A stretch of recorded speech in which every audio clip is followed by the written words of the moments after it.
शुरू किया था। इसके अंतर्गत बेटी बचाओ बेटी पढ़ाओ, मतलब इसके अंतर्गत लड़कियों को बचाना और पढ़ाना ही नहीं है, बल्कि उन्हें अच्छी से अच्छी शिक्षा दिलाना है, ताकि वो अपने ऊपर होने वाले उत्पीड़न का विरोध कर सके और अपनी अधिकार को ले सके। और बेटियां अगर किसी के घर में अगर बेटे होते हैं तो वो खुशी में पूरे गांव में मिठाइयाँ बंटवाते हैं, लेकिन अगर उसी घर में बेटी हो जाए तो घर में दुख सा छा जाता है और सब लोग दुखी हो जाते हैं। ऐसा नहीं होना चाहिए। अगर आपके घर में बेटियां हो रही हैं तो आप उन्हें अच्छी से अच्छी शिक्षा दिलाइए और उनका सम्मान कीजिए। और बेटियों को एक टाइटल दिया जाता है जो कि है आज्ञाकारी। अगर वो बेटी के रूप में है तो अपने पिता का आज्ञा का पालन करेगी, अगर वो पत्नी के रूप में है तो अपनी आदमी के कहने को मानना पड़ता है, और अगर वो माँ के रूप में है तो बच्चे का पालन पोषण करेंगी और चारदीवारी में बंद रहेंगी। ऐसा नहीं होना चाहिए। उन्हें भी अपनी इच्छा को व्यक्त करने का मौका मिलना चाहिए और बेटियों को पढ़ाना चाहिए, आगे बढ़ाना चाहिए। जैसे कि लोग समझेगा और आपको पीला हो जाएगा, आँख और शरीर आपका पीला हो जाएगा।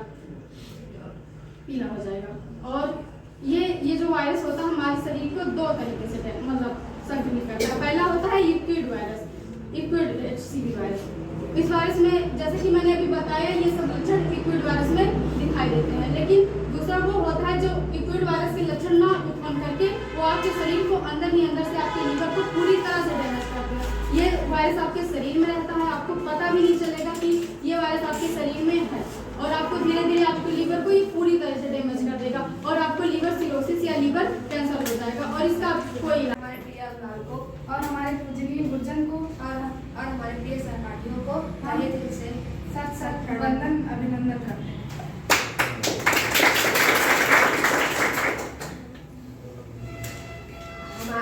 हम लोग सबसे पहले सरस्वती माँ का वंदन करेंगे और अगर उसमें कोई त्रुटि हो तो हमें क्षमा कीजिएगा। वंदना मैं करूं स्वर का माँ ज्ञान दे, वंदना मैं सुनाऊं स्वर का माँ ज्ञान दे, ना तुझे भूल पाऊं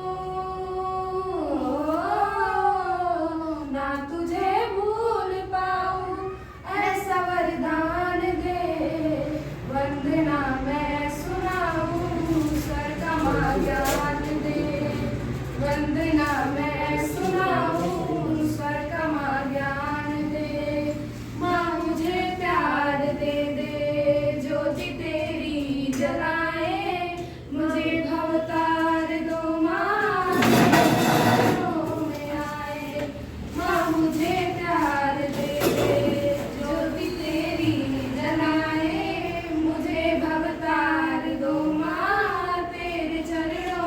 और कहीं now that time many types of distributing the environment, any types of the environment distributing in the nature, balance effect which affect human beings and shortage drinking of water. We can save your environment with the little step taken by everyone on the earth.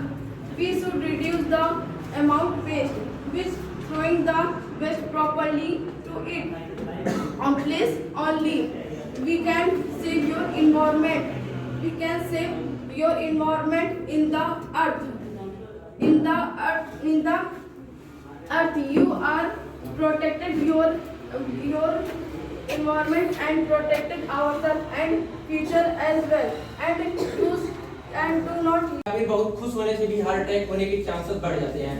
Heart attack ज्यादातर नहाते वक्त होता है, क्योंकि सीधे sir से पानी डालने पर ब्लड सर्कुलेशन डिस्टर्ब हो जाता है, जिससे कैपिलरी वेन्स सिकुड़ जाती हैं और फिर ब्लड प्रेशर बहुत तेज हो जाने के कारण पैरों से लेकर पूरा ब्लड सर की तरफ बहने लगता है, जिसके कारण से आदमी को हार्ट अटैक हो सकता है। हार्ट अटैक को मायोकार्डियल इन्फेक्शन नाम से भी जाना जाता है, इसे एक साइलेंट किलर भी माना जाता है। हालांकि कुछ में ये बिना संकेत दिए आ जाता है, इसलिए इसे साइलेंट किलर भी माना जाता है। हार्ट अटैक ज्यादातर 40 से ऊपर उम्र वालों में ज्यादा होता है। इसका कारण होता है 40 से ज्यादा उम्र वालों में कोलेस्ट्रॉल की मात्रा ज्यादा होती है। हालांकि अब पिछले कुछ वर्षों में युवाओं में यह केस बहुत। शंकर फाउंडेशन ट्रस्ट की ओर से आयोजित इस प्रोग्राम में मैं आप सभी सम्मानित अतिथियों का, शिक्षकगण, मेरे अभिभावकों एवं मेरे प्रिय छात्र छात्राओं का मैं बार बार स्वागत वंदन एवं अभिनंदन करता हूँ।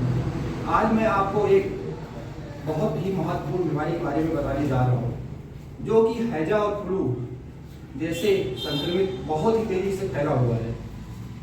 वो है कोरोना वायरस, जिसे कोविड-19 के नाम से जाना जाता है। आइए हम जानते हैं कि इस वायरस का जो पहला केस सामने आया वो वुहान शहर से, जो कि चीन में पड़ता है वुहान शहर से। इसका पहला केस वहीं से आया। एक रिसर्च अनुसार के साथ पता चला कि एक वायरस एनिमल से और एक वायरस मनुष्य से निकला, जो दोनों ने म्यूटेशन करके एक नए वायरस का निर्माण किया। वो है कोरोना वायरस, जिसे नोवेल कोरोना वायरस भी कहते हैं। अब आइए जानते हैं इस वायरस के लक्षण क्या होंगे। तो इस वायरस का जो पहला लक्षण होगा वो है सर्दी, जुकाम, बुखार और सूखी खांसी। ऐसा नहीं है कि जिसको सर्दी, जुकाम, बुखार और खांसी है उसको कोरोना वायरस है। आप एक ही साथ में देखिए कि वो पिछले 10 से 12 दिन में वो वहाँ तो नहीं गया है जहाँ पर कोरोना वायरस बहुत ही तेजी से संक्रमित हुआ हो। अगर ऐसा है तो हाँ, उसको बहुत ही ज़्यादा चांस है कि कोरोना वायरस हुआ है। ऐसे ही उसको तुरंत ये अपने पास के डॉक्टर से सलाह लेना चाहिए, परामर्श लेना चाहिए और उसको अपने सिम्टम्स के बारे में बताना चाहिए कि मुझको ऐसा दिक्कत डॉक्टर को बताएं और डॉक्टर के द्वारा ही, जब डॉक्टर बोले ब्लड टेस्ट करवाने के लिए, तो हम अपना ब्लड टेस्ट करवाएं। उस ब्लड टेस्ट का नाम है NS1। यह एक प्रोटीन है। उस प्रोटीन का नाम है IgM। और इसके बहुत से उपचार हैं। जैसे हमारे घर में बच्चे पढ़ने जा रहे हों तो उन बच्चों को बताएं कि वो पढ़ते समय मोर्टीन का इस्तेमाल करें और मच्छरदानी का इस्तेमाल करें और क्या कहते हैं, स्वच्छ स्थान पर रहें जिससे बीमारी उसको ना हो। और किसी व्यक्ति में नॉर्मल प्लेटलेट्स 1.5 से 3.5 पाया जाता है। जब ये प्लेटलेट्स घट के 20,000 हो जाता है तो व्यक्ति के लिए जानलेवा हो सकता है। उसमें एनर्जी पावर चाहिए अगर, तो अच्छे हरी सब्जियों का सेवन करना पड़ेगा ना। अच्छे फल स्वस्थ हों, ना कि उसमें कीड़े लगे हो खा लिया, पैसे बचा लिए, सस्ते में खरीद लिया था। और अगर खाना ही है आप लोगों को तो खाते रहिए, फिर हो जाएंगे इससे बुढ़े, उसके बाद पतले दुबले। और अगर कमजोर हुए तो बस इसी वजह से होंगे क्योंकि अच्छे फूडों का सेवन करना पड़ेगा ना। और इम्यूनिटी के प्रमुख 2 भेद होते हैं, सहज प्रतिरक्षा अर्थात स्वाभाविक प्रतिरक्षा और उपार्जित प्रतिरक्षा। तो सहज प्रतिरक्षा के अंतर्गत सहज प्रतिरक्षा हमारी प्राकृतिक और जन्मजात होती है। तो ये सभी प्रकार के रोग जैसे डेंगू हो गए, कैंसर हो गए, HIV एड्स हो गए और तमाम हमारे साथियों ने बताया आप लोगों को रोगों के बारे में, जो हेपेटाइटिस हो गया। कुछ भी नहीं असर पड़ रहा है, बिल्कुल ठीक है। तो अंतर क्या है कि जिसको प्रभावित हुआ उसका इम्यून पावर वीक, कमजोर है। और ज्यादातर कमजोरी कौन पैदा कर रहा है आज के समय में? हमारे खान पान, हमारी जीवन शैली। सबसे ज्यादा बीमार हमको हमारी जीवन शैली कर रही है। हम अपने खान पान में बहुत बदलाव लाए हैं, अपने रहन सहन के तरीकों में बहुत बदलाव ला लिए, इसीलिए सबसे ज्यादा प्रभावित हम लोग। ठीक ना? चलिए नेक्स्ट कंसेप्ट आगे, ये पोस्टर अपना पकड़िए। इससे सिर्फ वातावरण पर ही नहीं, हमारे स्वास्थ्य पर, जैसे अभी हमारे सभी क्लासमेट ने बताया सारी डिजीजों के बारे में, तो इससे सिर्फ स्वास्थ्य वातावरण पर ही स्वास्थ्य पर भी प्रभाव पड़ता है। यह हैजा, पीलिया, टाइफाइड, पेचिस जैसी संक्रमित बीमारियों से हम ग्रसित हो जाते हैं। इतना सर, हमारे गरीब घर से बिलोंग करते हैं, हमारी इनकम भी इतनी नहीं है कि जिससे हम फिल्टर का। बहुत धन्यवाद। और शंकर फाउंडेशन ट्रस्ट की तरफ से आए हुए डॉक्टर विजय शंकर मौर्य जी और विकास पांडे जी और जो वैभव जी आए हुए हैं, उनका तहे दिल से मेरी तरफ से बार बार स्वागत, वंदन, अभिनंदन है। और मैंने एक बार ट्रस्ट के तरफ से आए हुए हमारे विजय शंकर जी से मैंने बात किया एक बार कि गुरुजी हमारे यहाँ थोड़ा सा टाइम दीजिए, हमारे बच्चों ने जो पोस्टर रिप्रेजेंटेशन का में भाग लेना चाहते हैं, जो बच्चे हमारे आगे की तरफ, क्योंकि आप ही लोग तो हो यार, क्योंकि आज संक्रमण और निवारण बता रहे हो और आज आगे चल के भविष्य में आने वाले आप ही तो डॉक्टर और इंजीनियर हैं और डीएम एसडीएम चाहे जो हो, चाहे सीएमएस हो चाहे सीएमओ हो, जो भी आप हैं वो भविष्य के आप हैं। और इस फाउंडेशन का जो भी आप उनको बता दें आप लोगों को कि जो शंकर फाउंडेशन ट्रस्ट का जो आज का प्रारूप है आपका बताएं कि इनका जो क्षेत्र है यहाँ ही नहीं हर क्षेत्र में आप जहाँ भी बच्चे अगर कहीं बहुत पिछड़ा क्षेत्र है वहाँ बच्चे अगर सही शिक्षा नहीं पा रहे हैं वो भी वहाँ हमारे गुरुजी का इतना आशीर्वाद है कि बेचारे तुरंत या कहीं कोई परिक्रमा मार्ग हो या कहीं मेला हो वो तुरंत मतलब चढ़ बढ़ कर वहाँ भाग लेते हैं। यहाँ तक रहा कि इस फाउंडेशन में हम लोग भी जब से जुड़े गुरुजी ने जोड़ा है तब से इनका आशीर्वाद रहा कि अगर हम लोग एक बार कह देते हैं कि सर यहाँ अगर आप टाइम दीजिए तो हर समय को हर अपने उचित समय को त्याग कर कहते हैं हाँ हम आपको टाइम देंगे। इनके लिए तो बार बार स्वागत या वंदन अभिनंदन। आप लोग बाबू कम से कम इस ट्रस्ट के लिए, क्योंकि आज गुरुजी ये ट्रस्ट चला रहे हैं यार, मैं यही आपसे मनोकामना यही दुआ करूंगा आपने कि यार हम लोगों से बड़ा आप लोगों का आने वाला भविष्य जो इससे बड़ा ट्रस्ट चले, इससे बड़ा आप इन हमारे देश में योगदान करिए, क्योंकि अगर आप लोग आगे जाओगे तो एक दिन आपका गांव जाएगा, देश जाएगा और यार देश विदेश में जो आज आपका देश यहाँ इस स्तर पे है, कहा जाता है मेडिकल साइंस आज 123 नंबर है आपका स्थान। कम से कम इतना व्यवस्था कर दीजिए यार आप लोग कि इसको फर्स्ट रैंक ले आइए। आप इसके भविष्य में जो आप संक्रमण निवारण करते जा रहे हैं ये सिर्फ आप हैं। अगर आप इसको रोकने गए, आप इसके भविष्य हैं, आप इसके समाज हैं, अगर इसको आप रोकना चाहते हैं सिर्फ आप रोक सकते हैं और कोई भी नहीं, क्योंकि हमारे आने वाले भविष्य आप हैं। क्योंकि शिक्षा का अभाव जो आज हमारे गांव में है उस शिक्षा का अभाव को भाव में बदलने के लिए सिर्फ आप हैं और उस शिक्षा में लाने के लिए उस शिक्षित लोगों को जो अशिक्षित उनको शिक्षित बनाने में सिर्फ आपका हाथ होना चाहिए, आपका सहयोग होना चाहिए। अगर आप लोग सहयोग दे रहे हैं, आप आगे बढ़ रहे हैं, जब कहा जाता है एक गांव से एक बच्चा डॉक्टर बनता है, इंजीनियर बनता है या कोई बनता है तो उसमें साथी जो आपको परिवार नियोजन की शुरुआत भारत में सबसे पहले 1951 में राष्ट्रीय कार्यक्रम के रूप में चलाया गया और इस समय भारत की जनसंख्या 1,39 करोड़ से अधिक है। कुछ समय पहले जनसंख्या वृद्धि की दर को बढ़ाने का लक्ष्य होता था, मगर अब जनसंख्या वृद्धि की दर को कम करने का लक्ष्य है। अब क्या कभी आप लोगों ने सोचा है कि ऐसा क्यों है? ऐसा इसलिए है क्योंकि पहले के समय में जनसंख्या कम थी और बीमारियां भी कम थी, लोग स्वस्थ और खुशहाल होते थे।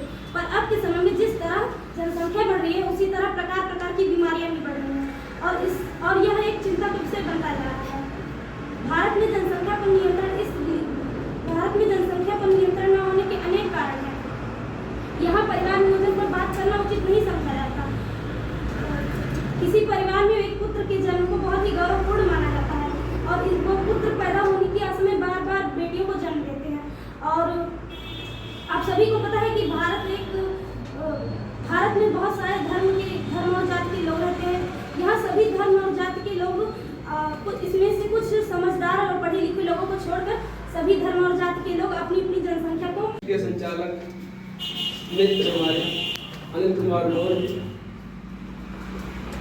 इस कोचिंग सेंटर के शिक्षक साथी अभिभावक और प्यारे बच्चों, आज शंकर फाउंडेशन ट्रस्ट के बैनर तले मुझे आपके बीच आने का सौभाग्य प्राप्त हुआ।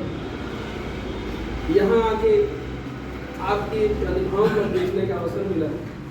इसमें तमाम प्रतिभाएं भरी पड़ी, अच्छे वक्ता हैं इसमें, अच्छे चित्रकार हैं इसमें और विभिन्न रोगों पर आपने एक हफ्ते से पता चला कि आपने अध्ययन किया है। आप इतने जागरूक हो गए। अब आज के डेट में यह है कि यदि बच्चा जागरूक है तो उसका परिवार उल्टा चल रहा सिस्टम। यदि बच्चा जागरूक है तो अपने परिवार को जागरूक करेगा, उसको देखकर उसके घर वाले उसके समाज वाले जागरूक होंगे। तो इतना जागरूकता आपके अंदर विभिन्न रोगों के प्रति, संक्रामक बीमारियों के प्रति जो आई है, इसका लाभ आपके घर वालों को, गांव वालों को, सभी को प्रदान होगा। बच्चों, हम सभी साथियों ने मिलकर ये एक संकल्प लिया था कि जो है कुछ सामाजिक कार्यों को किया जाए। तो उसमें हमारे अनिल जी हैं, जो हमारे मित्र हैं, हम लोग जो है जिसे कहते हैं लंगोटिया यार, तो हम लोग बचपन से शुरू से साथ में पढ़े, छोटे क्लास से। तो ये विचार आया, इसी के तहत जो है ये ट्रस्ट हम लोग बनाए। अब कोई भी सामाजिक कार्य करना हो तो उसका विधिवत सारा चीज़ें होना चाहिए। तो देखिए आपका ये एनजीओ पूरी तरह से गवर्नमेंट के सारे नॉर्म को पूरा करता है, पूरी तरह रजिस्टर्ड है। नीति आयोग यानी जो आपका पहले योजना आयोग था उसके साथ ये रजिस्टर्ड है। 80G की मान्यता है। 80G में यदि है कि अगर कोई कुछ डोनेशन करता है किसी के प्रति तो उसको अगर हमारे यहाँ से रसीद मिलती है तो ITR में और जहाँ से छूट मिलता है। मतलब जितनी भी मानक है एनजीओ का वो सारा का सारा ही पूरा होता है। इन सभी का उद्देश्य क्या है कि आपके बीच से अगर कोई बच्चा ऐसा है जो पढ़ना चाहता है, पढ़ने की इच्छा है, लेकिन कुछ मजबूरी के कारण अगर वो ऐसा नहीं कर पाता, तो हम लोग की एक समूह है, टीम है ये, कि उसके लिए हम लोग मिल के कुछ न कुछ करते हैं ताकि वो आगे बढ़े। हमारा ट्रस्ट बालिका शिक्षा के प्रति, गरीब बच्चों की शिक्षा के प्रति, हमारे यहाँ अयोध्या में जैसे आपका यहाँ है कोचिंग सेंटर, ऐसे मूल रूप से हम भी BSc और MSc की कोचिंग अयोध्या में चलाते हैं हर्ष क्लासेस के नाम से। तो वहाँ भी अगर कोई ऐसा बच्चा है सर तो आपको यहाँ हेल्प कर रहे हैं। इससे आगे अगर आप वहाँ आए तो वहाँ हम आपका अपने टीम के साथ मदद करने के लिए तैयार रहेंगे। और विभिन्न क्षेत्रों में हम लोग काम करते हैं, धार्मिक कार्यों में भी लगे रहते हैं। जैसे अभी परिक्रमा था और परिक्रमा में हम लोगों का कैंप लगा, पूर्णिमा में कैंप लगा यात्रियों की सुविधा के लिए, जलपान कैंप। इसके पहले आप लोग जानते हैं यहाँ एक कैंप लगी चुका है स्वास्थ्य की तरफ से। तो इस तरह से अभी बाढ़ आया था तो बाढ़ में हम लोग जो है कैंप लगवाए, जो है वस्त्र वितरण कराए। उसमें सभी तरह का वस्त्र था, जैसे हम लोगों से कलेक्ट भी करते हैं। जैसे बहुत सारे लोग हैं आपके पास संपन्न है, आप एक कपड़ा उतार के फेंक देते हैं, नहीं उस कपड़े में कोई कमी नहीं रहती, लेकिन आपको नया चाहिए होता है इसलिए उसको उतार देते हैं। तो हम ऐसे कपड़ों को भी कलेक्ट करते हैं और जिसको आवश्यकता है उसको उठा के दे देते हैं। नया हो गया तो नया, और नए की व्यवस्था नहीं हुई तो पुराना भी हम लोगों का टीम है, अभी आशीष जी है हमारे यहाँ इधर, उनसे कहा गया पूरा व्यवस्था करके पूरा दे दें। तो नया पुराना सब तरह का, जैसे अगर किसी के यहाँ बाढ़ आ गया या कोई दुर्घटना हो गई, अग्नि पीड़ित हो गया, तो वहाँ उसके पास पहनने की जितना था सब तो अंदर रह गया, कुछ नहीं। अब वो नया पुराना थोड़ी देखेगा। तो ऐसे में हमारे यहाँ जो है बंडल बना के 3-4 रखा है, पैकिंग होनी है उसकी और सेट लगा के रखा हुआ पुराना, उसको मरम्मत करा के सेट करके रखा हुआ है। तो जैसे आवश्यकता होगी वो वितरित कराया जाएगा। तो इस तरह से ढेर सारे सामाजिक कार्य हम लोग जो है मिलकर कर रहे हैं और आप लोग भी इसमें अपने गार्जियन से कहिए सहभागी बने, ताकि जिसको आवश्यकता है, जिसको नीड है, वहाँ तक जो है सही चीज़ पहुँच सके, वो उसके मार्ग की रुकावट दूर हो सके। और क्या होता है इन्हीं शब्दों के साथ आप सबों का बहुत बहुत धन्यवाद।